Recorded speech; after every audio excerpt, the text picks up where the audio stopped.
Astronomers use telescopes to explore the universe. Neuroscientists study the brain to understand consciousness. But what if near-death experiences point toward a meeting place of both, suggesting that the cosmos and our minds may share deeper connections than science has yet confirmed? Some recent research and speculation in 2025 raised the possibility that these experiences touch questions both physics and consciousness science are still asking. Not all researchers agree. Some see intriguing parallels between near-death reports and emerging scientific models, while others remain cautious and skeptical. In this video, we'll look at clinical data, the common themes people report, what modern neuroscience can and cannot explain, and why a few physicists are paying attention. And it all begins in the moments when a heartbeat stops and the body starts to shut down. Moments between life and death. In the fragile interval between survival and death, the body enters a state unlike any other moment in life. Biological systems do not collapse all at once, but in a rapid chain of shutdowns that follow a recognizable sequence. Electrical rhythms vanish, circulation halts, and oxygen supply to cells disappears within seconds. Neurons, the most energy-hungry cells, fail nearly immediately. The networks linking thought, memory, and identity begin to falter. From a clinical view, this looks like silence, a flatline that would, under traditional models, mean the end of conscious experience. Yet at the very same time, an unexpected puzzle appears. Many survivors later describe structured, vivid experiences during this period when life functions appeared unavailable. In emergency rooms, intensive care units, and other critical care settings, patients brought back after resuscitation sometimes share accounts that defy what physiology should allow. They do not sound like brief, chaotic flashes. Instead, many describe coherent episodes, awareness of movement, perception of an expanded reality, or even detached perspectives as though watching events unfold from outside the body. Prospective studies of cardiac arrest survivors and retrospective reviews of thousands of patient reports consistently document recurring motifs. Yet not everyone who undergoes cardiac arrest recalls such experiences, and researchers stress that the phenomenon is complex, inconsistent, and contested. Still, patterns have emerged across decades of observation. People separated by culture and geography often describe similar sensations: detachment from the body, calmness, encounters with light or vastness, and awareness that feels heightened rather than diminished. These reports challenge simple models of the brain producing hallucinations as it shuts down. Dreams and drug-induced hallucinations are typically chaotic, scattered, and shaped by cultural reference points. But near-death accounts, even from distant regions with little exposure to the concept, show repeating structures. This does not by itself prove a metaphysical explanation, but it raises questions science cannot yet fully answer. The central tension is clear. Clinicians document organs ceasing to function, while survivors speak of something opening in those very moments. Medicine treats cardiac arrest as an end stage to reverse. Patients describe it as the beginning of a different kind of awareness. For scientists, anecdote cannot be evidence on its own, but the volume of consistent reports across varied backgrounds makes it impossible to simply dismiss the phenomenon. It is not a matter of one or two unusual cases, but of thousands described independently, with striking overlap. Recent clinical studies have also introduced measurable data to this question. Several research teams monitoring cardiac arrest have recorded brief surges of organized neurophysiological activity at the time circulation ceases. These spikes, in some cases lasting tens of seconds, suggest that the brain may produce patterns of activity even when blood and oxygen supply are collapsing. Such findings complicate the lights-out assumption, forcing scientists to consider whether consciousness may persist in ways not previously understood. When researchers examine the frequency of these experiences, a consistent range appears. Prospective hospital-based studies of cardiac arrest survivors suggest that reports of near-death type experiences occur in about 10 to 23% of cases. Studies in intensive care and among survivors of critical illness find slightly lower numbers, often in the mid-teens. These figures, while not universal, represent a substantial fraction that deserves attention. They confirm that near-death experiences are neither fringe anomalies nor inevitable outcomes, but recurring phenomena that accompany certain critical states. The documented accounts often include episodes of apparent perception beyond physical senses. Some patients vividly describe actions taken by medical staff during resuscitation, occasionally recounting details later confirmed by those present. These cases are controversial, but their consistency across different hospitals and research groups prevents them from being dismissed outright. For skeptics, they highlight the difficulty of memory and perception under trauma. For others, they open the possibility that awareness during clinical death does not vanish with brain activity alone. Large collections of reports underscore these debates. Independent research groups have compiled repositories with tens of thousands of first-hand accounts spanning multiple continents. Analysis of these datasets reveals repeating motifs: light, expansion, encounters with presences, impressions of review or judgment, and detachment from the body. Many of these themes transcend cultural influence, appearing from societies with no strong tradition of near-death narratives. While interpretation varies, the structures themselves repeat with enough regularity to demand explanation. From a strictly neurobiological view, the paradox grows sharper. If consciousness is dependent on continuous brain function, then coherent experience during flatline should not occur. Yet survivors return describing episodes that feel even more vivid than normal waking life. Neurobiology's current challenge is to integrate reports of heightened awareness with evidence of failing electrical activity. Some theories suggest final cascade effects in the brain could briefly generate complex experiences. Others propose that biology alone may not be the full story, hinting that consciousness could involve mechanisms science has not yet mapped. The personal impact of these episodes cannot be ignored. Survivors often describe lasting changes in perspective, values, or priorities following their experiences. To them, these moments were not confused illusions, but encounters with a reality that carried profound meaning. Even if science continues to treat the phenomenon cautiously, the lived conviction of those who experienced near-death states speaks to a dimension of human life not easily quantified.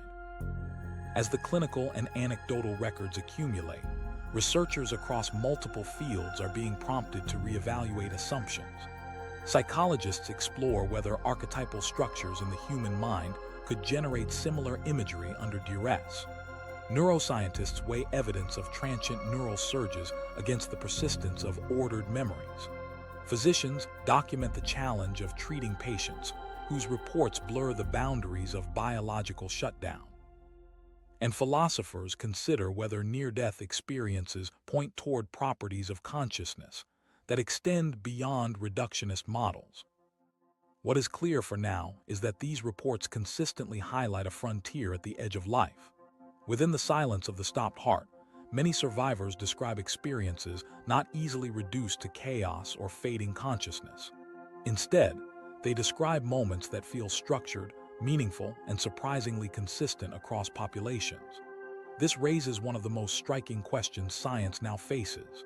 If each brain deteriorates differently, why do the reports so often share the same themes? That question takes us into the heart of the next mystery: how individuals of different cultures and beliefs, undergoing unique biological declines, can still describe a set of near-death experiences that appear astonishingly alike. Universal themes that defy borders. Researchers began noticing that despite differences in background and context, near-death accounts carry themes that repeat with remarkable steadiness.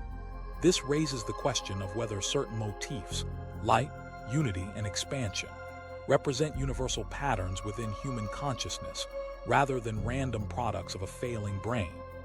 These recurring images and sensations, observed in thousands of narratives, have become known as the universal themes that defy borders. One of the most consistent motifs is the image of light. Across compiled case studies and global databases of reports, a majority of people describe a radiant presence or brilliance that is comforting rather than painful. For some, the light envelops them completely. For others, it appears as if at the end of a tunnel or pathway, pulling them toward it.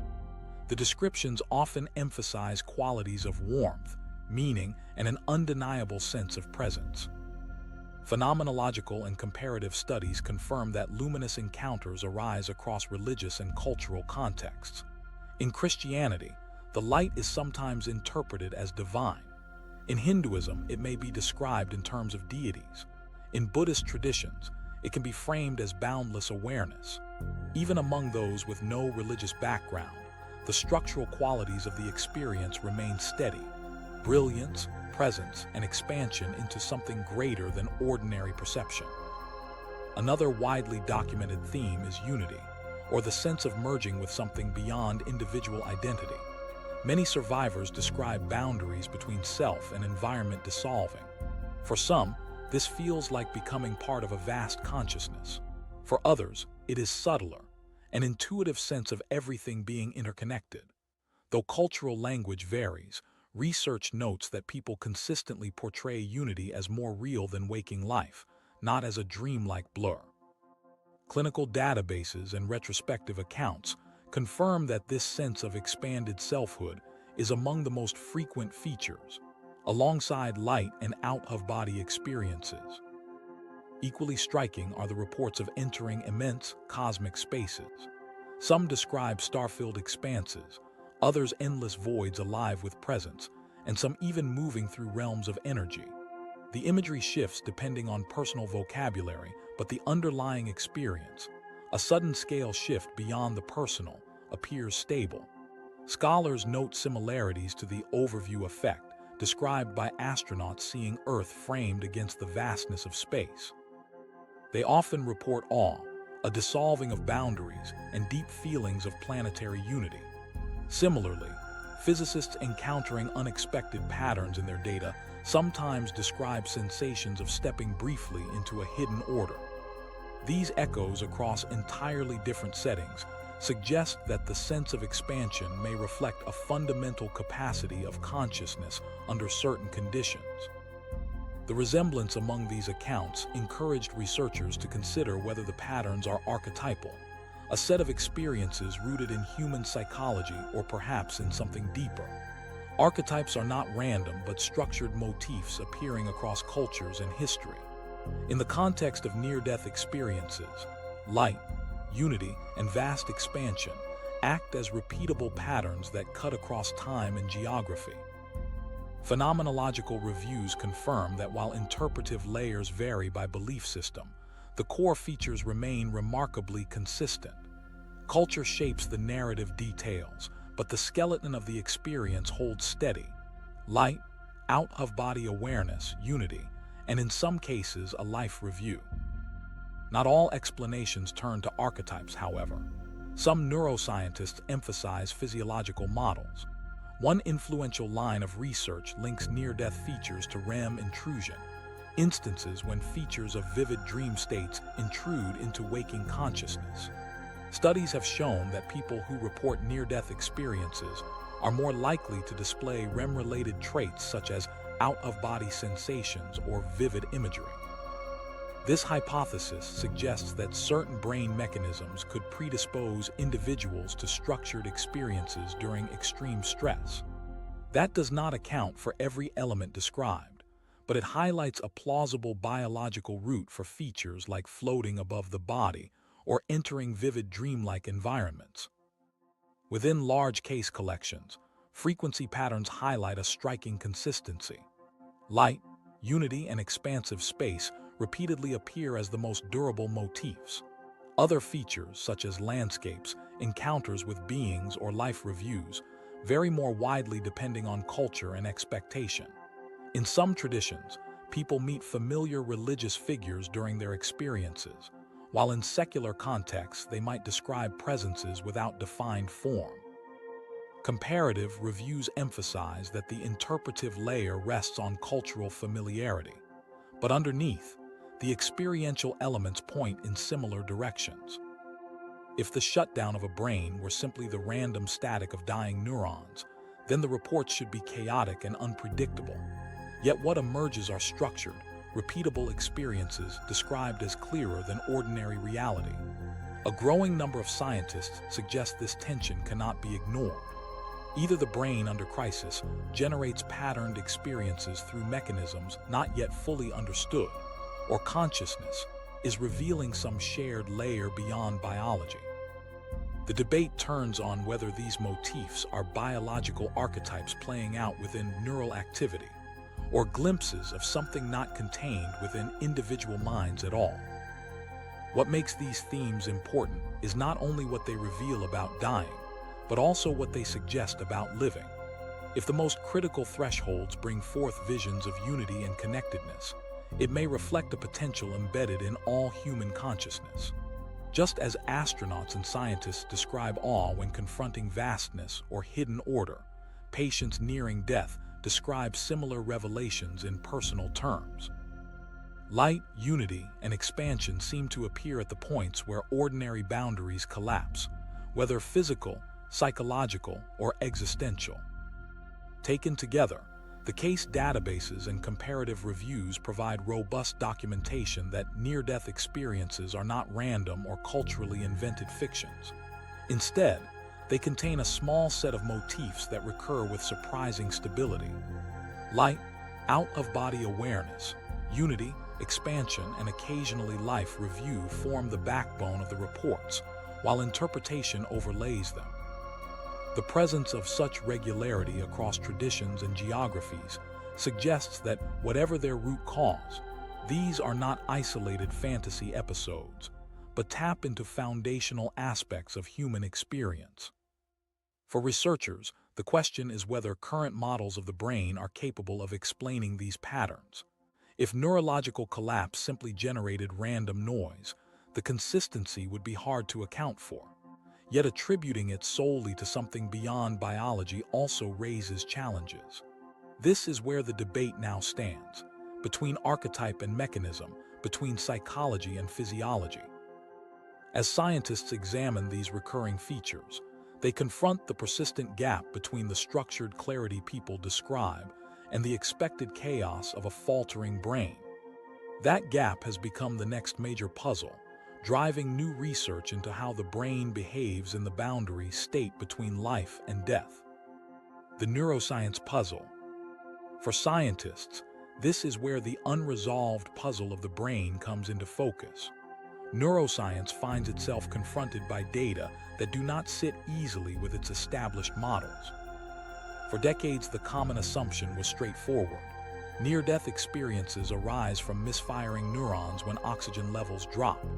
Hypoxia, the shortfall of oxygen in brain tissue, can disrupt normal signaling and produce distorted perceptions. Add to this the surge of neurotransmitters like endorphins, which can dampen pain and induce calm, and a plausible picture emerges. As death approaches, brain activity fragments and we experience fleeting, internally generated visions. For a long time, this explanation seemed sufficient. Hallucinations resembled dreams or anesthesia, fleeting, confused, untethered from external reality. But findings in recent years, including studies conducted up to 2025, suggest this view may be incomplete. Several small studies in both animals and humans have recorded transient, highly organized neural surges at the point of clinical death. In rodents, for example, researchers documented concentrated gamma band activity seconds after cardiac arrest. Human evidence is more limited, but has shown similar signals. Short-lived, coherent bursts from frontal and temporal brain regions following cardiac failure. These were not random noise. They were structured, synchronized waveforms, sometimes involving areas linked to memory, vision, and sense of self. Importantly, these results are not yet definitive. The samples are small, the recordings rare, and interpretation remains cautious. Yet the fact that any organized surge occurs when silence was expected challenges the simplest explanations. The surprise is that hallucinations caused by chemical imbalance tend to be brief and forgettable, whereas near-death accounts are often detailed, ordered, and vividly remembered years later. Many patients report sequences of events unfolding with narrative clarity, traveling toward light, encountering presences, experiencing vivid reviews of life. Clinically speaking, a brain in collapse should not be generating experiences that resemble carefully staged stories. It should be producing fragments, flashes, confusion, incoherence. That gap between expectation and report is what neuroscientists now struggle to reconcile. Some researchers propose that the surge of organized brain activity reflects the system's last effort to maintain order. Others suspect the opposite, that near-death conditions lift the brain's normal filters. In everyday life, sensory information is continuously compressed so that we are not overwhelmed. Perhaps dying lowers the filter, exposing raw streams of data and widening the subjective field of awareness. Patients' descriptions of experiences, more real than real, or sudden expansions of consciousness could reflect this drop in constraint. Either way, the findings point to something different from total collapse. Another complicating detail is the durability of memory. Neurochemical hallucinations typically fade fast. They are difficult to recall and carry little lasting meaning. By contrast, near-death memories are often etched deeply, remembered vividly decades later with emotional force. The brain normally struggles to cement impressions under stress, yet here it appears to leave enduring marks. Basic neurobiology does not easily explain why moments of flatline might burn so deeply into memory. A further contested area involves veridical perception, cases where patients under cardiac arrest report accurate details about medical procedures or conversations occurring around them. Prospective studies attempting to test such claims have even used hidden targets in hospital settings. Most participants reported nothing, and only a handful of cases surfaced where patients described verifiable details. These remain rare, isolated, and debated. Possibilities such as misremembered fragments, chance overlap, or later reconstruction cannot be ruled out. Even so, the few corroborated examples keep researchers cautious. They may not constitute proof of perception beyond the physical senses, but they raise intriguing questions about awareness during apparent unconsciousness. The evidence in humans builds on what was first hinted at in animals. Rats turning flatline showed an intense, coordinated spike in gamma synchronization, a high-frequency activity usually tied to attention and conscious processing. Human case series now suggest similar brief patterns around cardiac arrest, though research is far less advanced. These findings are anomalies, not conclusions. They show that the brain's transition through death contains activity we do not yet understand. It is not silence from start to finish. Something systematic happens in the seconds after the heart ceases. Subjective accounts add another dimension. Instead of scattered impressions, many survivors describe narratives that feel coherent and ordered. Review of one's life from early childhood to the present, perceived encounters with light or beings, movement through structured environments. These are not typical dream fragments. Patients insist they occur in sequence, carry meaning, and feel more real than waking life. For neuroscientists working within materialist frameworks, this is difficult. The models predict a brain short-circuiting, not constructing stories with beginning, progression, and resolution. Some in the field have begun to explore hypotheses that shift how we view the brain's role. Rather than generating consciousness entirely, the brain may regulate, filter, or constrain it. As the physical system deteriorates, the filtering weakens and experience is broadened in ways unavailable during ordinary waking life. This filter, or receiver, model remains speculative, criticized for reaching beyond the bounds of empirical neuroscience. Still, the discovery of unexpected neural surges at death means any explanation must remain provisional. At the center of the debate is the simple contrast between expected chaos and observed coordination. Clinicians anticipated stillness, recordings showed order. Psychologists expected confusion, patients described clarity. Neuroscience cannot yet resolve the contradiction. What it has found are brief episodes of structured brain dynamics that might help explain the vivid, organized experiences some patients recall. Just as importantly, it has found the limits of its current tools. There is still no established way to link real-time brain signatures to a patient's reported near-death vision, and the field openly acknowledges this gap. Controlled prospective studies of cardiac arrest patients are ongoing, and many experts stress the need for replication before sweeping conclusions can be drawn. What these anomalies establish is not a proof of consciousness beyond the brain, but a problem worth pursuing. They show that standard models of dying as simple shutdown do not match what is observed in detail. The brain may briefly organize itself in ways we did not predict, or we may need new frameworks for what consciousness is and how it operates. These possibilities remain open. The puzzle, therefore, is no longer whether near-death experiences are real, but how closely they align with underlying biology. The evidence points to unusual neural dynamics, vivid and lasting memories, and occasional reports of perception when perception should not occur.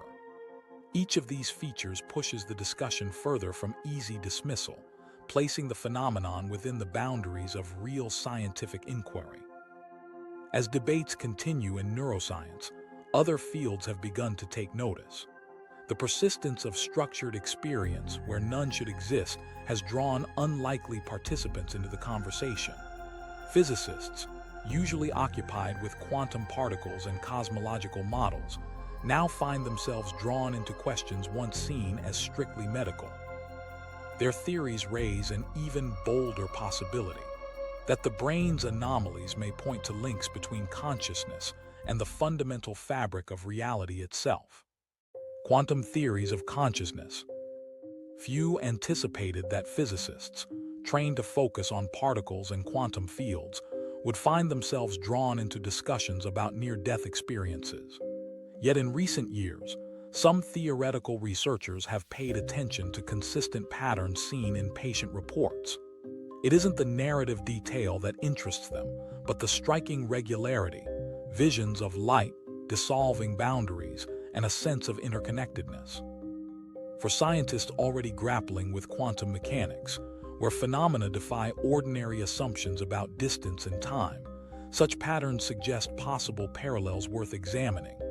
Still, it is necessary to state clearly at the outset, quantum-based models of consciousness are highly speculative, not widely accepted in neuroscience, and remain more a matter of interdisciplinary exploration than firm explanation. Among the ideas often referenced is quantum entanglement. This effect, demonstrated in laboratory settings, allows linked particles to influence each other instantaneously across distance. Some theorists speculate that conscious awareness could involve similar dynamics, that it exists not only within the brain, but also in networks governed by subtle quantum relationships. If such a model were true, then the failure of ordinary brain function might not fully end consciousness. Instead, awareness might continue to operate at a level less dependent on neurons. In practice, this is far from proven. What is actually being proposed is a shift of frame, from viewing neurons as exclusive generators to seeing them as possible receivers or modulators tied into deeper processes. Several hypotheses attempt to give this idea biological grounding. One of the more talked about comes from proposals that structures inside neurons, such as microtubules, could support brief episodes of quantum coherence. Advocates suggest that under normal conditions this activity remains hidden beneath ordinary neurological function. But when biology falters, such as during cardiac arrest, the underlying layer might come forward into perception. To supporters of this model, near-death visions of radiance or unity could be glimpses of that deeper field. Again, the evidence is thin. Some exploratory experiments involving differences in anesthetic effects on microtubules or isotope-related studies point to possible testable pathways, but these results are early, debated, and not universally accepted. What draws attention is how qualities of near-death accounts sometimes resemble aspects of entanglement. Patients speak of simultaneous awareness in multiple places, or of communication that requires no language. These descriptions sound similar to non-local correlations that physicists associate with quantum systems. The resemblance does not prove any mechanistic link, yet it keeps discussion alive. Some theorists argue that if non-locality already exists in physics, it is not unreasonable to suppose consciousness might also display such features. But this is far from consensus. Leading neuroscientists and philosophers caution that the warm, noisy environment of the brain is unlikely to sustain the delicate coherence required for entanglement-like states. This is why the idea remains controversial. The greatest tension lies in the risk of overreaching. Critics stress that using quantum terminology to frame subjective experience can blur metaphor with mechanism. Just because two phenomena look similar does not make them causally related. The field of consciousness research has already suffered from misuse of quantum language to justify unsupported claims. For that reason, many scientists resist extending quantum theory into this domain without clear, testable evidence. They call for caution. Mystery on one side does not automatically solve mystery on the other. And yet, physicists do not dismiss the question entirely for one important reason. Consciousness has no clear place in current models of physical reality. Classical mechanics and quantum field theory explain matter and energy with extraordinary precision, but the simple fact of subjective awareness does not fall naturally from the equations. If the cosmos ultimately requires a full accounting of mind as well as matter, some researchers argue it is reasonable to at least explore whether new frameworks might be needed. The evidence from near-death experiences does not prove anything beyond doubt, but for those who see an uncharted territory where physics and subjective reports overlap, the pursuit remains intellectually valid. Among the more ambitious recent proposals is the idea of a distributed quantum network. This framework envisions consciousness not as an isolated property of individual brains, but as a field that individuals tap into, localized nodes drawing from a shared reservoir.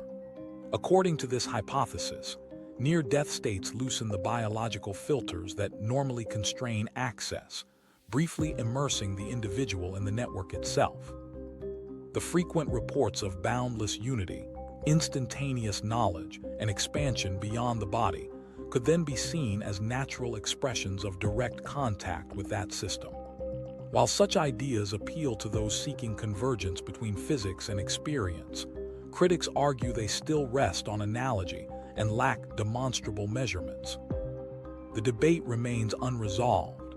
Some researchers welcome the possibility of bridging physics and consciousness, while others point to the persistent absence of empirical support. Even so, the discussion grows because patient accounts consistently come back with similar themes. For skeptics, the challenge is to explain how so many people describe such repeatable imagery under conditions when the brain should be failing. For advocates, that regularity signals a pattern that may eventually connect with physical theories. Between these poles lies a cautious middle ground. Quantum consciousness remains hypothetical, in need of rigorous testing, and unlikely to replace established biology anytime soon. Practical steps toward testing these theories have begun but remain fragmentary. A handful of teams have looked at whether quantum coherence in biological structures might influence the action of certain anesthetics, producing measurable variations in response.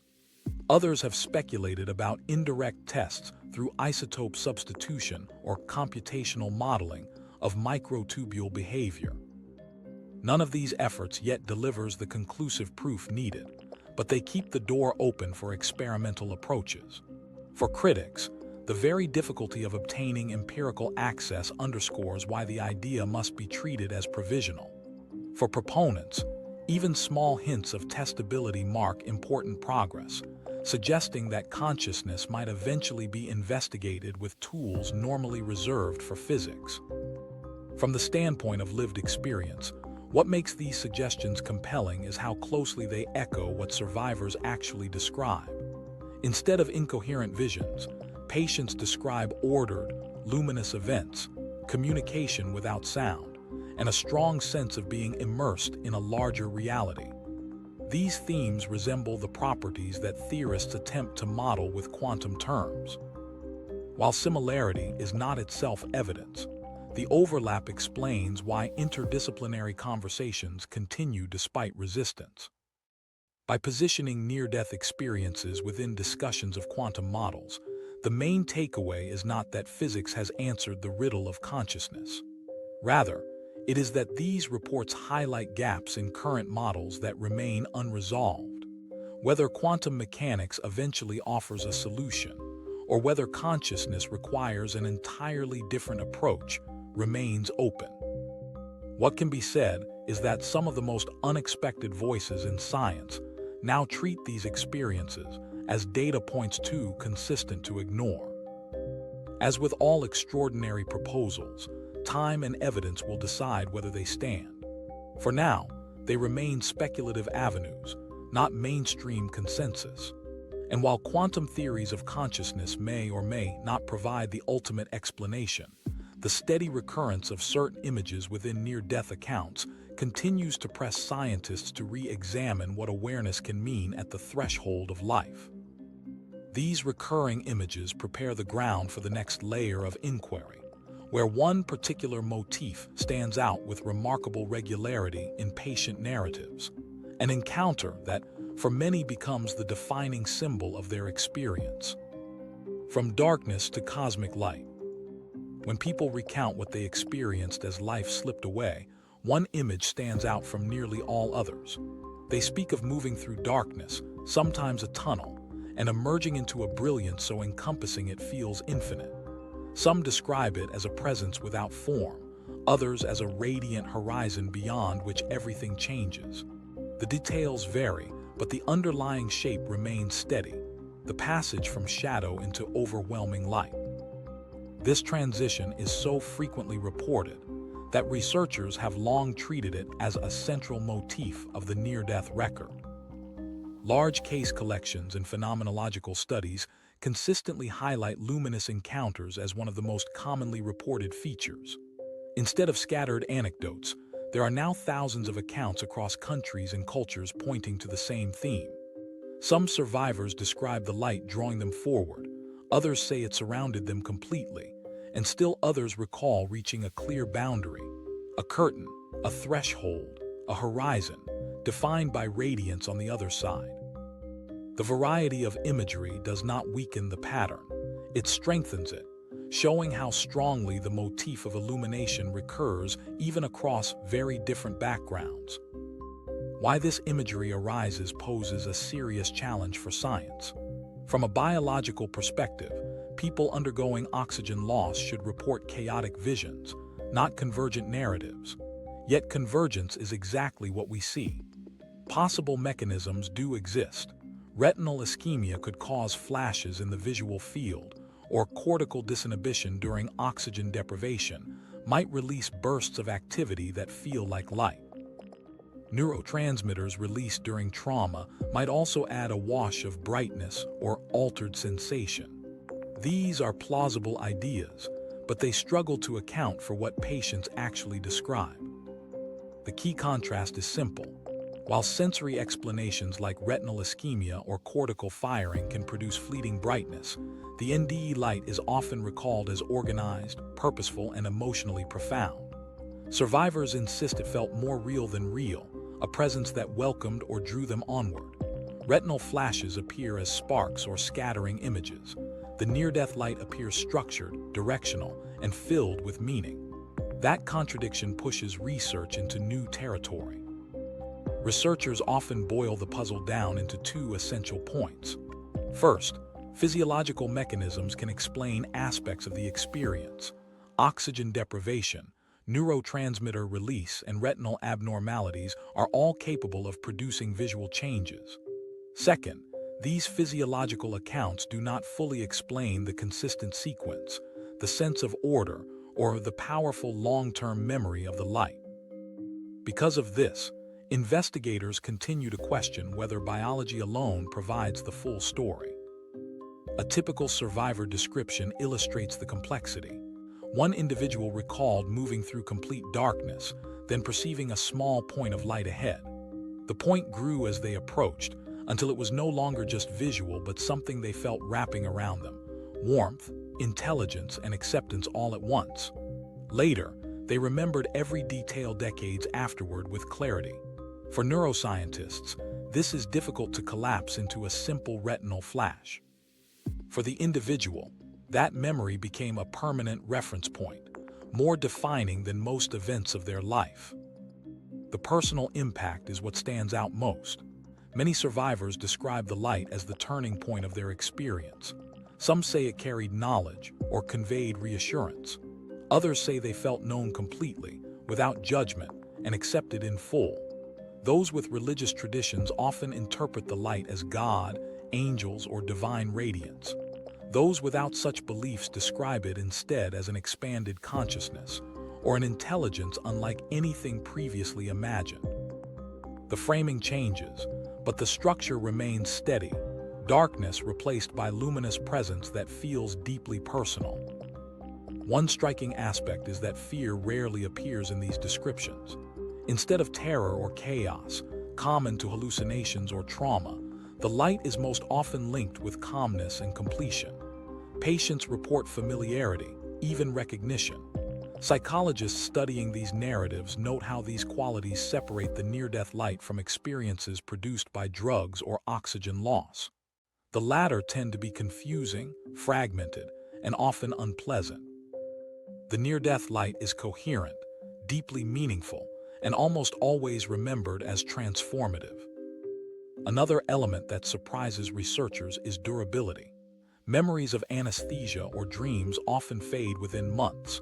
Near-death survivors can describe the light experience years later with intact detail, sometimes using exactly the same words they first spoke immediately after recovery. Studies following survivors over time confirm that the intensity of memory does not weaken, suggesting something unusual about how these experiences are encoded. This again raises the question: does the dying brain process memory differently, or is something outside ordinary biology involved? Some psychologists interpret the luminous motif through the lens of archetypes, recurring structures of the human mind that surface in myths, dreams, and visions across cultures. Just as fire symbolizes transformation or the sea symbolizes depth, light at death may represent completion or transition. The tunnel or radiant horizon in this view reflects an archetypal image residing deep in human consciousness. That universality would explain why people with no exposure to near-death ideas still describe nearly identical visions. However, archetypal explanations, while useful, do not resolve the physiological puzzle. They describe how the imagery resonates, not how it is produced. Neuroscientists therefore continue examining whether moments of extreme crisis might temporarily reorganize the brain in ways that allow for coherent, emotionally charged visions. Some propose that surges of organized cortical activity, similar to what a few EEG studies have recorded at death, could shape such experiences. If so, the brain's last efforts at integration may produce visions that feel more structured than ordinary hallucinations. The data remain preliminary, but they highlight the possibility of a unique state during the transition of dying. What remains certain is this: the luminous encounters shape people's lives afterward. Survivors describe emerging with less fear of death, stronger empathy, and a reorientation toward meaning. Some change careers, others shift relationships, and many adopt a lasting sense that life has purpose beyond daily struggles. Whatever the origin of the light, its long-term impact is perhaps its most verifiable effect. Researchers can disagree on mechanism, but not on the lasting transformation of those who experienced it. When seen together, the reports converge on a familiar story. Darkness gives way to radiance. A boundary appears and dissolves.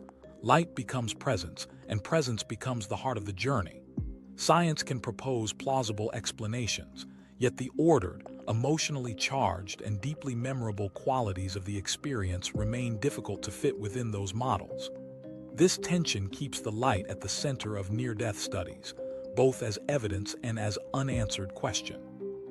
And for many, passing into that brightness does not stand alone. Alongside the radiance, people often recall encounters, descriptions of meeting presences or intelligences waiting at the threshold. These encounters mark the next chapter in the near-death puzzle, raising questions about whether consciousness perceives more than light when the boundary is crossed. Encounters across the boundary. One of the most enigmatic aspects of near-death reports is not only the light or the sense of vastness, but the encounters people describe at the threshold. Survivors commonly speak of meeting intelligences or presences that feel distinct from themselves. These experiences are not fleeting shadows or abstract sensations, but interactions that feel structured, coherent, and deeply significant. Many recount what they interpret as true dialogue, an exchange of knowledge or guidance that seems outside ordinary imagination. This raises obvious questions. If severe brain failure is underway, why would people report conversations instead of random hallucinations? And why do so many accounts, across regions and belief systems, contain this same kind of meeting? Descriptions of communication are especially striking. A sizable minority of survivors report what they experience as direct knowing, thoughts, questions, and answers exchanged instantly without spoken words. This sense of mind-to-mind transfer, sometimes called the noetic quality of near-death states, recurs often enough to be noted in large collections of reports. Survivors explain that ideas were delivered whole, without effort, with phrases like understanding all at once, or being told without words. Scientifically, these testimonies remain subjective, and there is no controlled evidence confirming actual telepathic transfer. Yet their consistency makes them difficult to dismiss outright, particularly since many individuals recount them with great clarity years later. When accounts are broken down by culture, the forms of these presences vary, but the function remains steady. In some East Asian experiences, people describe meeting family members or ancestors who appear to guide them. In Christian traditions, the figures may be identified as angelic beings or Christ-like presences. In South Asian reports, deities or spiritual figures emerge. Among those without religious background, survivors often choose neutral terms: energy, awareness, intelligence. Though imagery is drawn from the survivor's own culture, the encounter typically shares the same role, acting as a guide or conveying meaningful information. Skeptical explanations argue these figures are assembled from memory storage and cultural familiarity. For instance, in extreme stress, the brain may project comforting figures the individual expects or recognizes. The sense of direct thought transfer can be explained, skeptics suggest, as dreamlike imagination, similar to how in dreams, communication occurs instantly without spoken exchange. Under this interpretation, cultural conditioning determines the figure's form, while neural disruption provides content. But many supporters of near-death research point to details that seem to resist this reduction. In account after account, people describe being asked to reflect on their life, shown images or visions that link directly to their history, or given knowledge tied to their personal context. Rather than vague or chaotic imagery, these interactions often follow logical sequence, with questions, answers, and recognizable dialogue. Some survivors emphasize that the clarity of these conversations exceeded that of normal speech. This degree of cognitive order challenges the dismissal of the encounters as dreamlike invention alone.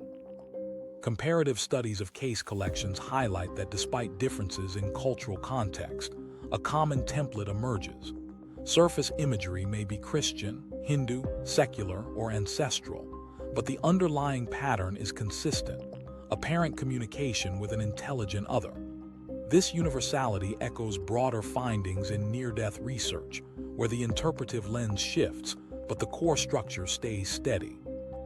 Survivors around the world describe contact that feels purposeful, coherent, and interactive. The experiences seem to transcend random cultural difference, creating a uniform pattern of encounter. One feature that stands out across reports is the unmistakable conviction of authenticity. Survivors rarely describe these encounters as dreamlike or fading impressions. Instead, they highlight the precision and permanence of the memories. Communication is remembered as direct, unambiguous, and in many cases, transformative. Survivors often insist the presences they encountered were more real, more present, than ordinary people in daily life. They recall receiving ideas or insights in unified blocks, as though bypassing language entirely. Such clarity is not typical of hallucinations or dream states, which usually break apart when recalled later. Neuroscientists find this especially difficult to reconcile with known physiology. During cardiac arrest or severe hypoxia, higher cognitive functions, including sustained thought and memory formation, should shut down. And yet survivors present narratives filled with order, detail, and structure, sometimes describing what felt like complex dialogues. A brain starved of oxygen should not preserve such elaborate coherence. This contradiction is what keeps these reports under active study. It is worth noting that while reports of telepathic-style conversations are frequent in narrative compilations, independently corroborated evidence of perception during unconscious states remains rare. Among the few published prospective studies, only a handful of cases exist where patients under cardiac arrest later accurately described events in the operating room or resuscitation environment that were later confirmed by medical staff. These observations are treated as anomalies, important enough to warrant further investigation, but exceptional rather than definitive. Researchers emphasize that such cases must be replicated rigorously under controlled conditions before reshaping scientific models. Even among skeptics, the unusual clarity of these reports is often acknowledged. If cultural memory and oxygen-starved brains can produce experiences of such consistency, then at the very least they demonstrate an underexplored capacity of the mind to generate coherent, self-referential narratives under stress. Perhaps the encounters are extraordinary examples of human imagination, or perhaps they reflect something deeper. Either way, the phenomenon challenges assumptions about what consciousness can do at the point of collapse. Additional nuance appears in cases where no visible form was encountered at all. Several survivors recall a clear sense of an intelligence present, without shape or face, guiding them purely through conveyed thought or feeling. Others reported visual forms, relatives, guides, or luminous beings, but regardless of appearance, the communication itself retained the same character of direct transmission.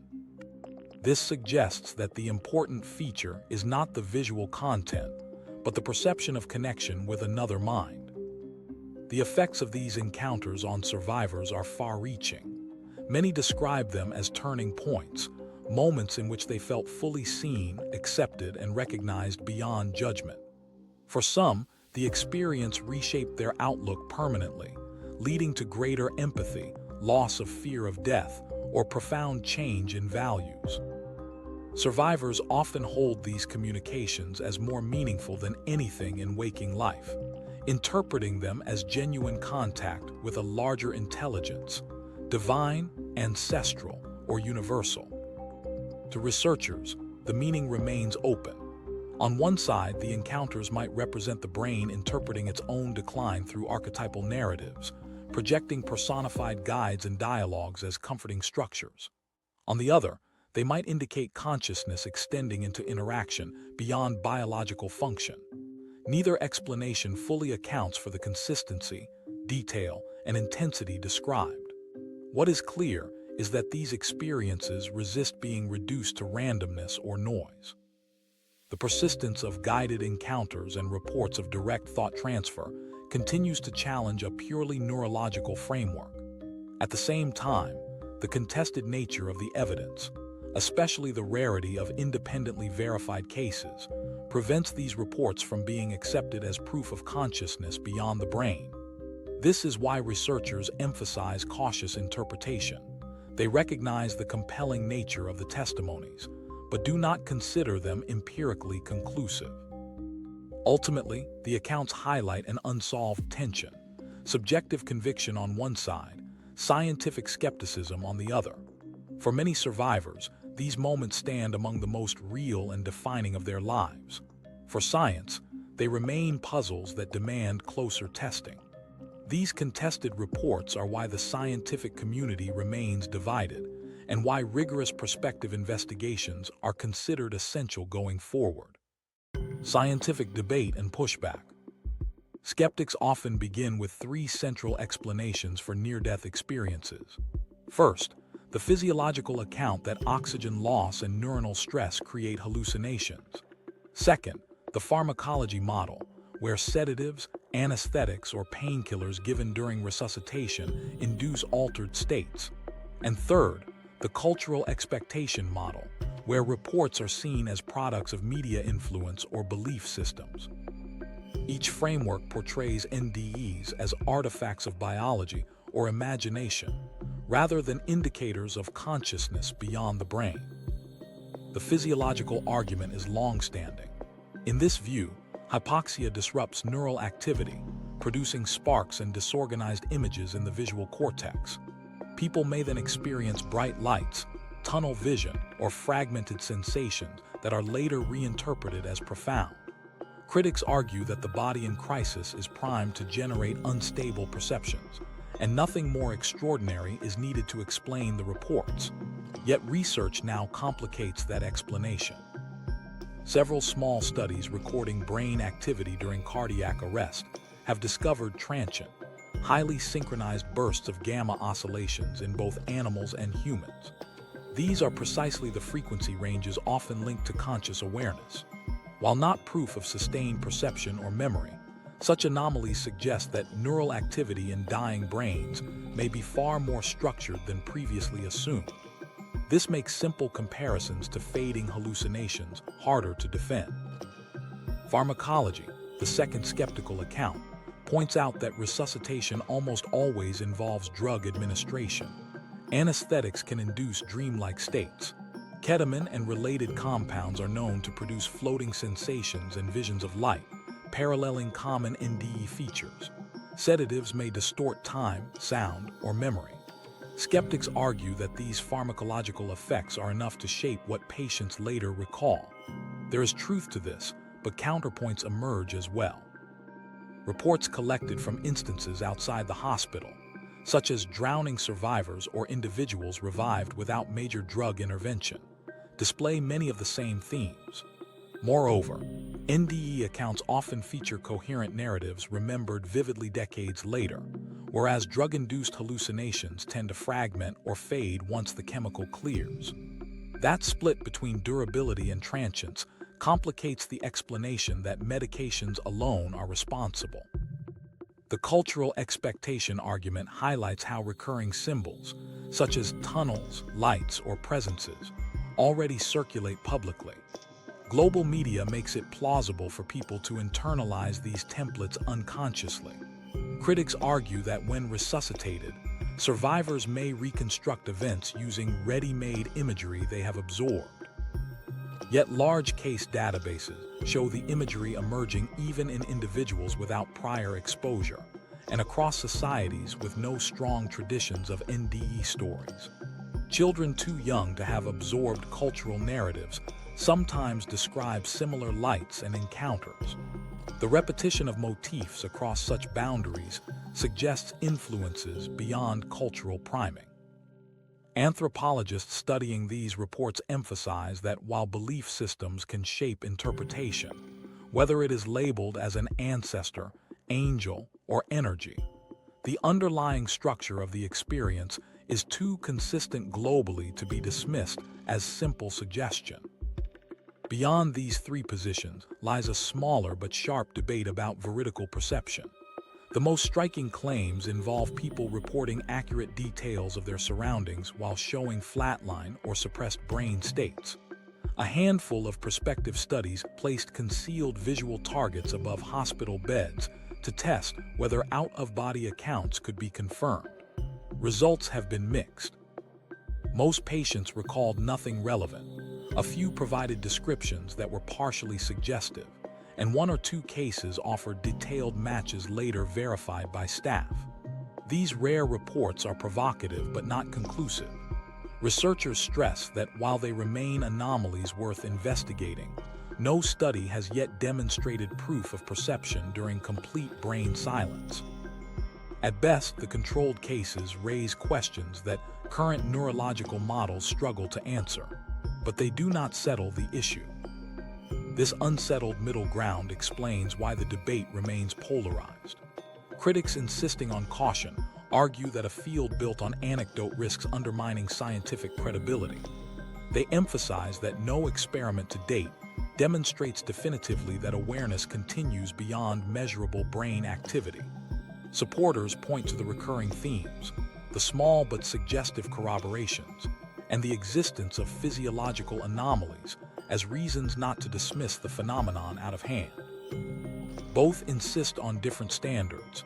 Skeptics on uncompromising replication, advocates on the importance of engaging with anomalies rather than ignoring them. The proper balance between caution and openness is where the discussion now rests. The controversy also extends to clinical practice.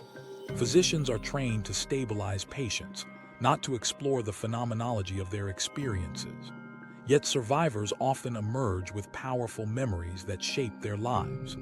Mainstream clinical recommendations highlight that whether or not NDEs prove anything about consciousness itself, they can have lasting psychological effects. Experts encourage clinicians to ask patients gently about unusual experiences after resuscitation, to listen without judgment, and to provide appropriate psychological follow-up. Ignoring these testimonies risks leaving patients isolated, unable to integrate their own most intense experiences into recovery. Even skeptics agree on this practical front. Whatever their origin, NDEs matter for patient care. The tone of the scientific debate is important. Dismissing every testimony as cultural fantasy risks alienating patients and stifling inquiry. But uncritical acceptance risks blurring science with metaphysics. Better progress comes from distinguishing constructive caution from outright denial. True skepticism asks for replicable evidence and refuses to rely on anecdotes alone.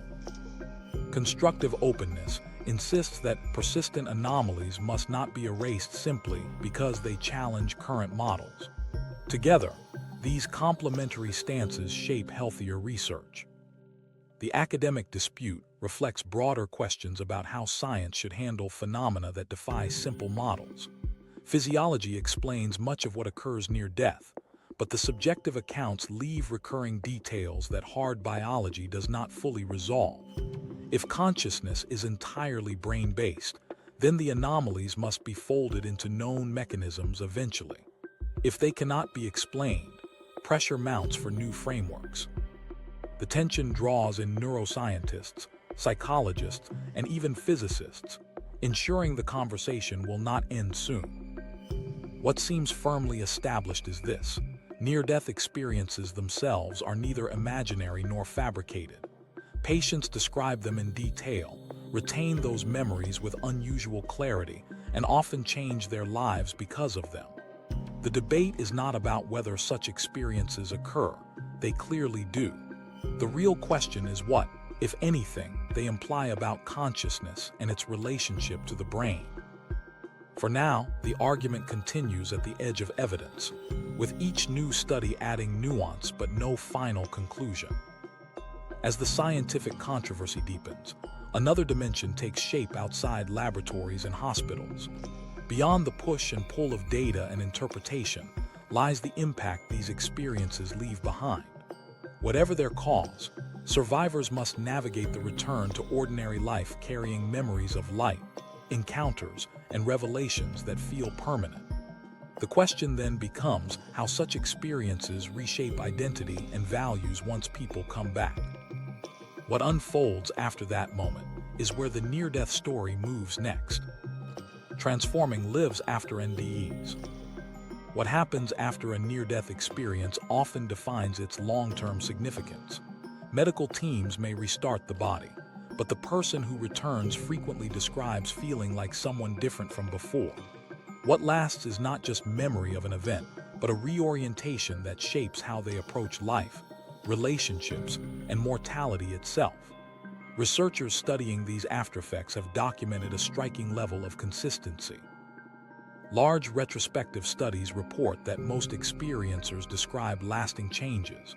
One influential dataset showed that roughly 80–90% reported major life shifts, along with a significant decrease in fear of death. These findings confirm what anecdotal testimony has suggested for decades. The transformative power of NDEs extends well beyond the hospital door.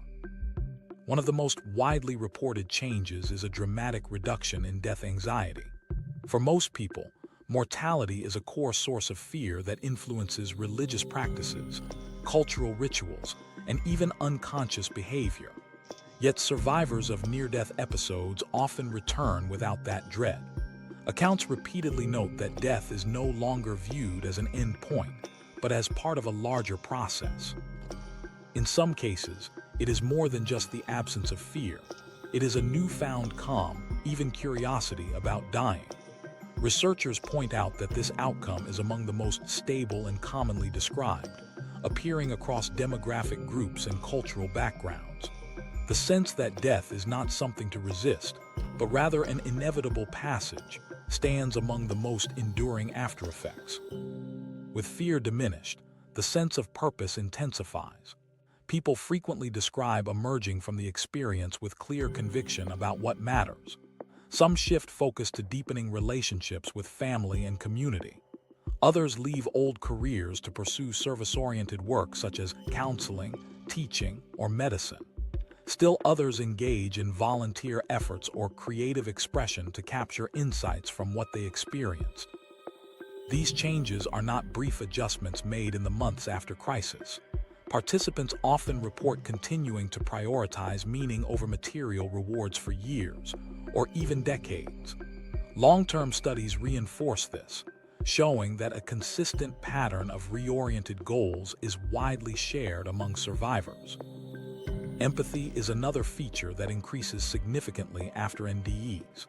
Many experiencers describe feeling more attentive to the suffering of others and more tolerant of difference. Cultural divisions such as race, religion, or nationality lose importance compared to the recognition of shared humanity. The outcome is not only attitudinal but behavioral: greater involvement in charitable work, stronger family bonds, and a sense of patience in daily interactions. Surveys and case reviews confirm that levels of self-reported compassion rise sharply among NDE survivors, compared with people of similar backgrounds who did not undergo such events.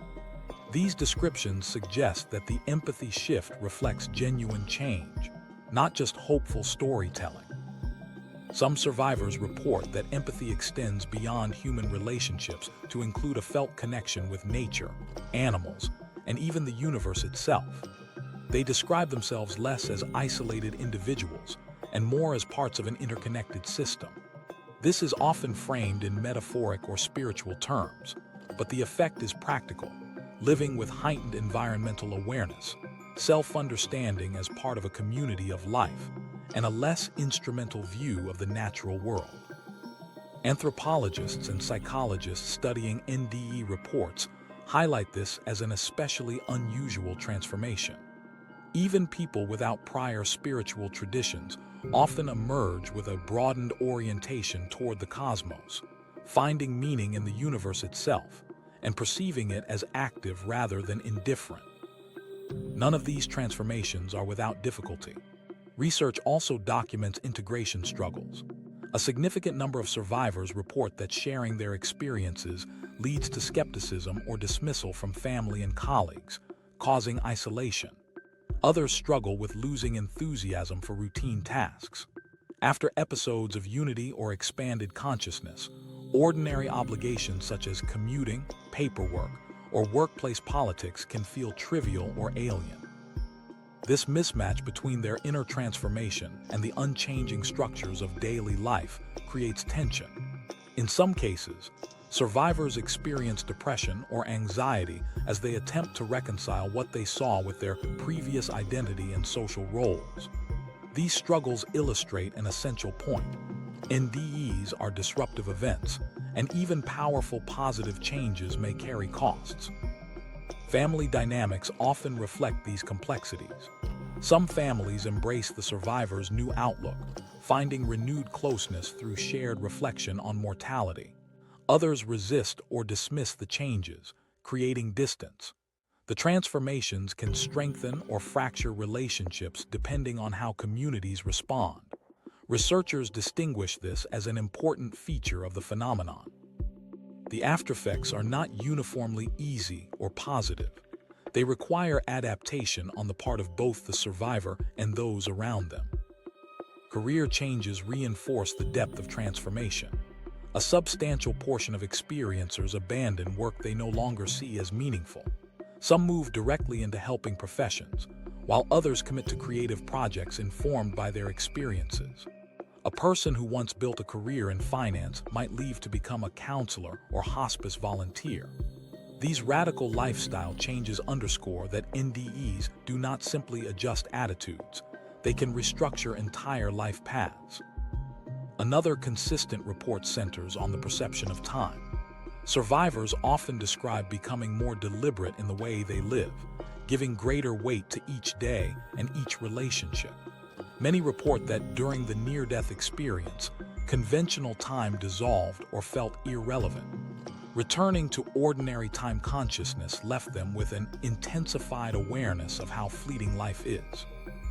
This recognition directly influences behavior, greater mindfulness, appreciation of the present, and commitment to meaningful activity. Clinicians studying survivors note that this resembles the benefits of long-term meditation practice, but appears spontaneously after near-death events.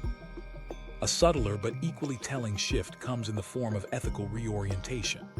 Individuals who described encountering vast expanses or merging with light often also describe newfound accountability not only to themselves, but to a larger order. They report becoming less tolerant of selfishness and more motivated by collective well-being. Some articulate a sense of responsibility to the universe. Others feel bound by a higher moral principle. Whatever the framework, the reported effect is similar. Boundaries on moral concern widen beyond the self or immediate family. This suggests near-death experiences may not only influence how people think, but how they act toward society at large. Researchers admit, however, that these transformations resist easy quantification. While career changes, lowered anxiety, or increased charitable work can be tracked, the inner meanings attached to them are difficult to measure scientifically. Yet when case after case aligns around the same cluster of themes, reduced fear of death, deepened purpose, expanded empathy, and cosmic identification, the probability of broad coincidence seems small. Instead, experts increasingly see them as patterned responses to the near-death state itself. From a clinical perspective, these findings highlight two important implications. First, positive outcomes are strikingly consistent. Reduced death anxiety, stronger compassion, increased sense of purpose. Second, integrational challenges are equally well documented. Social isolation, difficulty reconciling new convictions with families or communities. For this reason, a number of researchers and clinicians now suggest that medical teams treating cardiac arrest or trauma patients should be aware of the possibility of NDE aftereffects. Sensitive follow-up care can help survivors process their changes, preventing them from feeling alienated or pathologized. Clinical awareness of these transformative states can reduce distress while supporting the positive growth many survivors describe. What emerges most clearly is that near-death experiences do more than shift beliefs about mortality. They reshape identity, ethics, and orientation to reality itself. For some individuals, these changes bring peace, clarity, and resilience. For others, they introduce tension, disconnection, or challenges in daily living. The adaptability of the individual and support from surrounding communities determine whether outcome leans toward flourishing or struggle. Either way, the changes are lasting and central to how survivors interpret their lives. This dual picture, transformative potential combined with integration difficulty, illustrates why near-death experiences remain of interest beyond medical science alone. They touch on questions of how humans understand existence, morality, and meaning itself. Survivors often return convinced that life is interconnected and purposeful, drawing the conversation naturally into broader considerations. And those considerations soon expand into areas that move past medical models to questions that reach into humanity's spiritual horizon. Implications for human spirituality.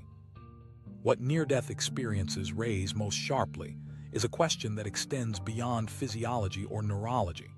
When people consistently return describing light, unity, and presence, it inevitably touches on humanity's oldest subject, spirituality.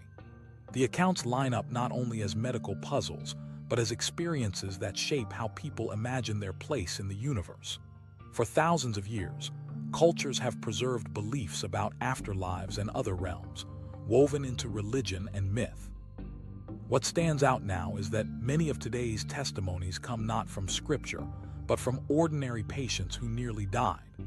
And when those testimonies show such cross-cultural stability, they provide raw experiential data that some see as a foundation for spiritual interpretation. Anthropologists draw attention to how recurring motifs in NDEs, light, journeys, guides, or reunion with ancestors, echo themes in mythologies as different as Tibetan Buddhist accounts of the Bardo and medieval Christian visions of heaven. Cross-cultural research emphasizes that these parallels may not be coincidence. Some scholars propose that religious descriptions of the afterlife, often preserved in sacred texts, could be rooted in earlier direct experiences similar to what modern patients describe. In this sense, near-death reports may represent the experiential source material that eventually crystallized into doctrine. Not everyone agrees with this view, but the repeating themes across centuries and continents have strengthened the idea that NDEs may serve as one of humanity's oldest forms of spiritual testimony. For survivors themselves, the implications are deeply personal. Many describe the cosmos as no longer silent or mechanical, but alive with awareness. They speak of the universe as having intelligence, relationality, or purpose, a conscious dimension that became obvious in the moment when their own lives seemed to be ending. From the survivor's perspective, this is not speculation but conviction. They report feeling immersed in an environment that was both vast and knowing. For researchers interpreting those accounts, it is important to temper how such descriptions are framed. A balanced assessment is to recognize that, for many experiencers, the NDE felt like contact with a conscious cosmos. That conviction is widespread, but whether it reflects an objective feature of reality remains open to investigation. When asked to characterize what they encountered, survivors often described a sense of being part of a network of awareness. They did not report losing individuality, but rather of contributing to something greater, as if their identity was one node integrated within a larger field. It is a powerful inversion of ordinary cosmological assumptions, where humans are often pictured as tiny fragments in an indifferent universe. For those who returned, the memory is that the opposite was true. Existence itself seemed saturated with awareness. These reports contribute to the enduring dialogue over whether consciousness is a local product of neural activity or part of a wider dimension into which the brain taps. Interestingly, visual imagery from astrophysics sometimes offers metaphors that resonate with these testimonies. Modern surveys mapping galaxies across cosmic distances reveal a vast, cosmic web, where matter arranges itself into long threads stretching billions of light years. Images of that network strikingly resemble microscopic views of neural structures. The similarity is only visual, not literal. Scientists stress that the cosmic web does not provide evidence of consciousness. Still, the parallel offers an evocative metaphor. At the largest cosmic scale and the most intricate biological scale, structure appears as interlinked nodes rather than isolated parts. Survivors describing themselves as strands in a greater network often see these images as symbolic affirmation of what they experienced. This use of metaphor has sparked some exploratory conversations. In a number of interdisciplinary conferences, cosmologists, neuroscientists, philosophers, and theologians have compared notes on structural parallels between mind and cosmos. Reports describe data on cosmic distribution set alongside clinical research on NDE case collections. The shared theme is interconnection. Galaxies linked through gravity appear visually similar to neurons bound in networks, while NDE survivors speak of awareness arranged in relational webs. Scholars are careful not to conflate metaphor with proof, but the imagery encourages dialogue between disciplines that once kept firmly to separate territory. These interdisciplinary exchanges remain exploratory rather than conclusive. Spiritual traditions present frameworks rooted in belief, while physical sciences rely on empirical data. NDE reports prompt some scholars to explore whether the two arenas can inform each other, but this is still at an early stage. Many physicists remain cautious, insisting on measurable evidence rather than metaphorical resonance. Theologians and philosophers counter that subjective testimonies should still count as data about human consciousness and meaning. Between them lies fertile ground for interdisciplinary study, where neither side claims to resolve the mystery, but both recognize a legitimate point of intersection. For humanity more broadly, the implications are practical. Survivors often see themselves not as isolated organisms, but as participants in a reality infused with meaning. This shift naturally affects ethics, community, and even our stance toward the environment. When people believe the universe itself is alive with awareness, they often describe feeling more accountable to life as a whole. NDE narratives thus become more than clinical curiosities. They influence how individuals choose to act, care, and orient themselves in daily life. Seen in this light, the near-death state is not only a private event, but a potential cultural force shaping attitudes toward existence. From a historical perspective, this is not entirely new. Many ancient traditions spoke of life as being interwoven with spirit or breath permeating the cosmos. What differs now is the source of the claim, not prophets or sacred texts, but resuscitated patients. These modern testimonies echo ancient motifs yet come clothed in the modern setting of hospitals and medicine. By bridging classical religious imagery with contemporary clinical context, NDEs force a re-evaluation of how spirituality and scientific inquiry might relate.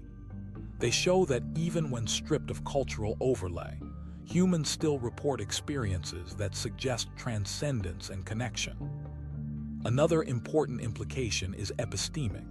If thousands of people independently experience what feels like contact with an intelligent universe, scholars must determine whether this belongs to the category of hallucination, archetype, or unexplored dimension of consciousness. The answer has direct impact on philosophy of mind, models of self, and how religions are interpreted. NDEs play a role in expanding how we understand data itself, challenging what counts as evidence in the study of human existence. In that sense, spirituality informed by NDEs may become less about abstract belief and more about lived experience treated as a form of knowledge. This reframing can be seen in ethical outcomes. People often return feeling responsible not only to themselves or families, but to something larger. They describe life as participatory rather than solitary, as connected rather than separate. Spirituality in this sense becomes less about abstract rituals and more about direct recognition of connection as an ontological fact. Whether or not this reflects objective truth, it drives behavior, greater empathy, care for the planet, and alignment of personal choices with perceived cosmic meaning. For researchers, this poses the challenge of explaining transformations that are not easily reducible to chemical cascades.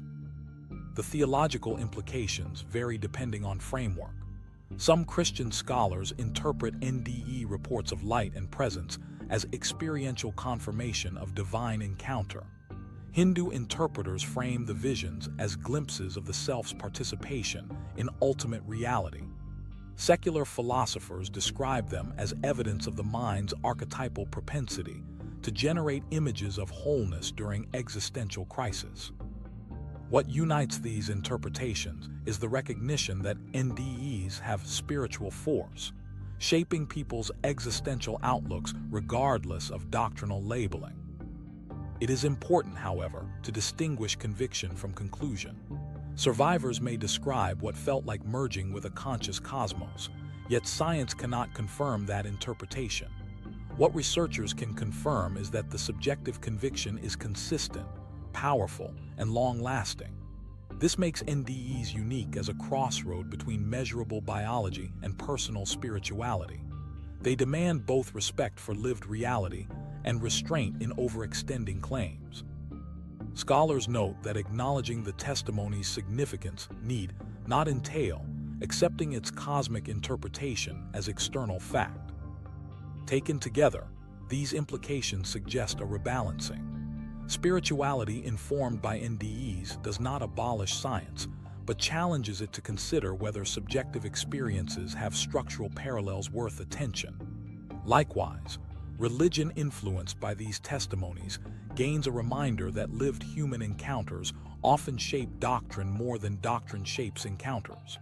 Between them lies a dialogue that is still developing.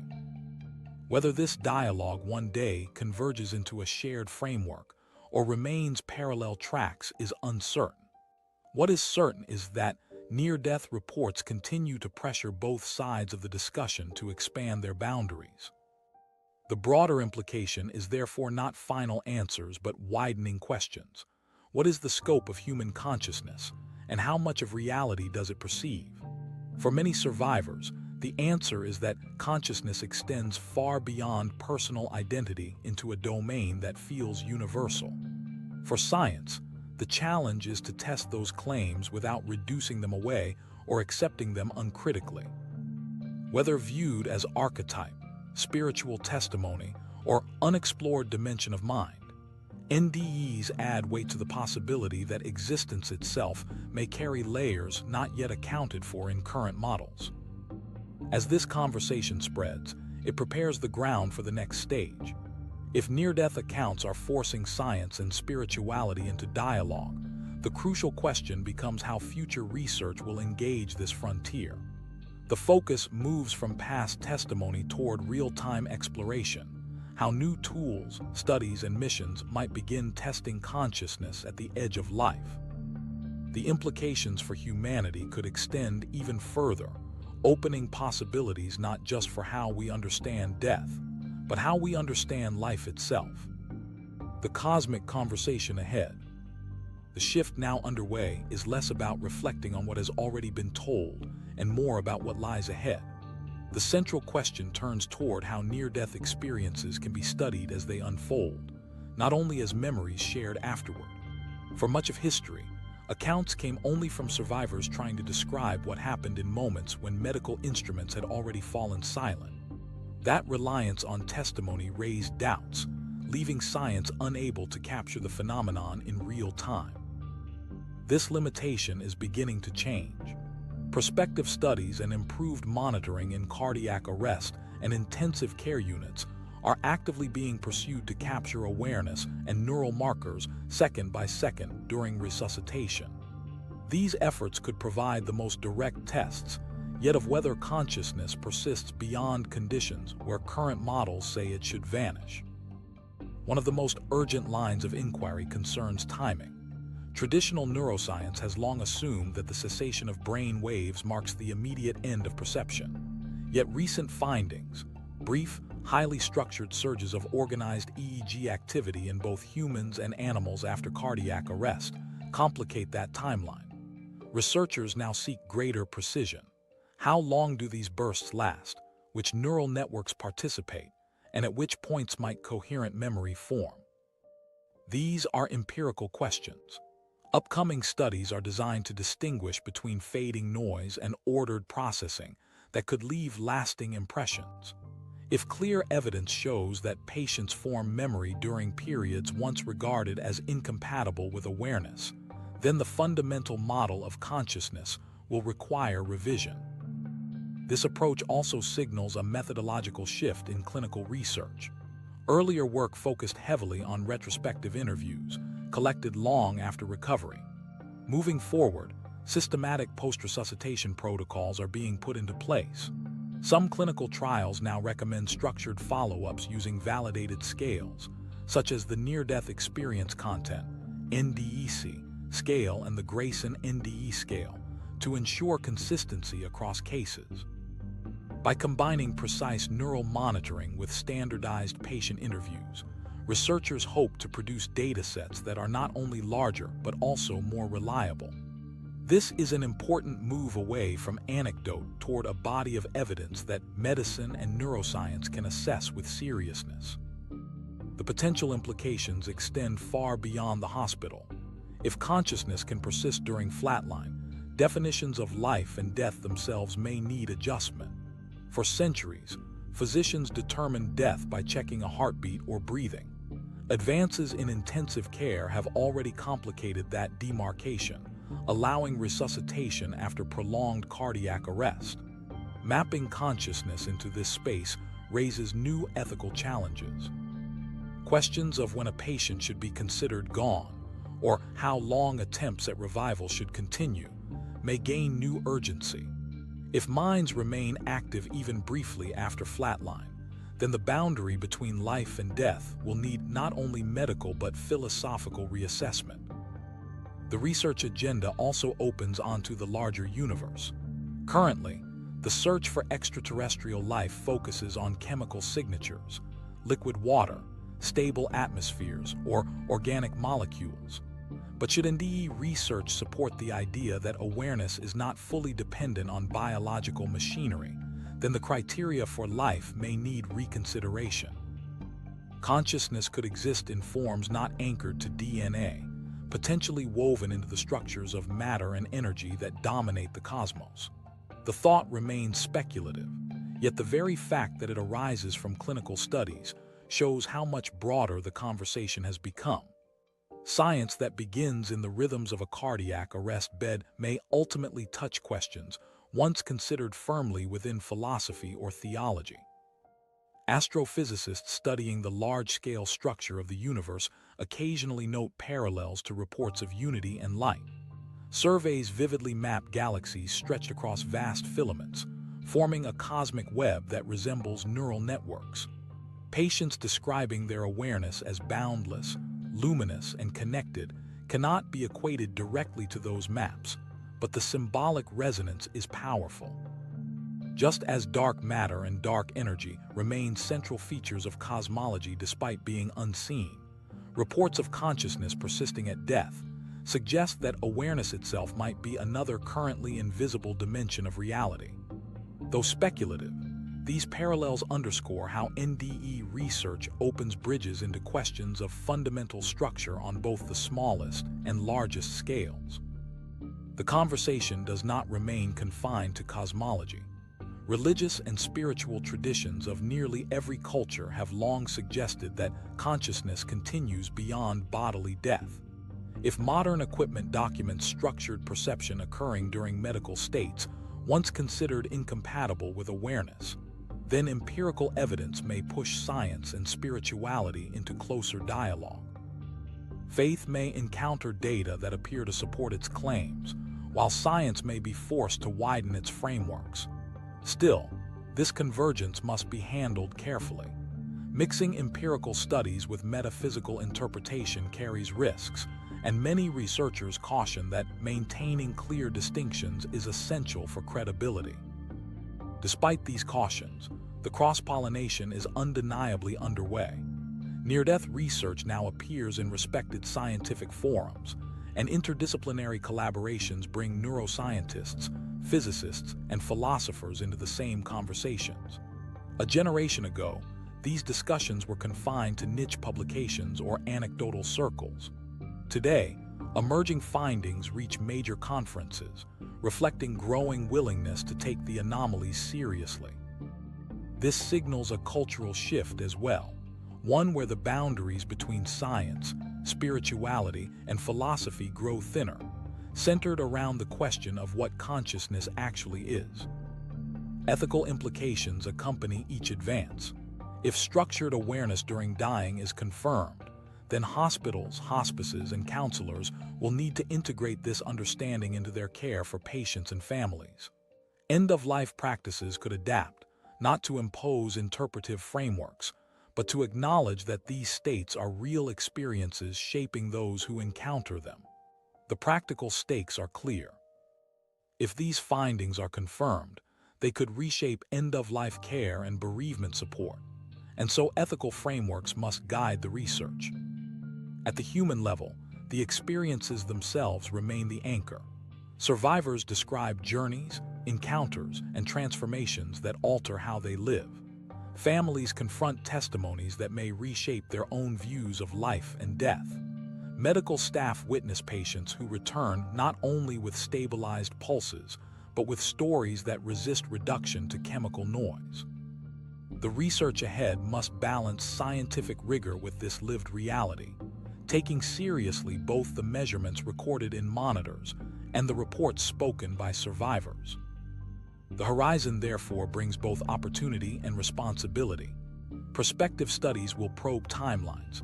Improved monitoring will capture fleeting neural signatures. Clinicians will expand protocols to ensure consistent reporting. Together, these efforts signal the beginning of a phase where near-death research is both methodical and ethically aware.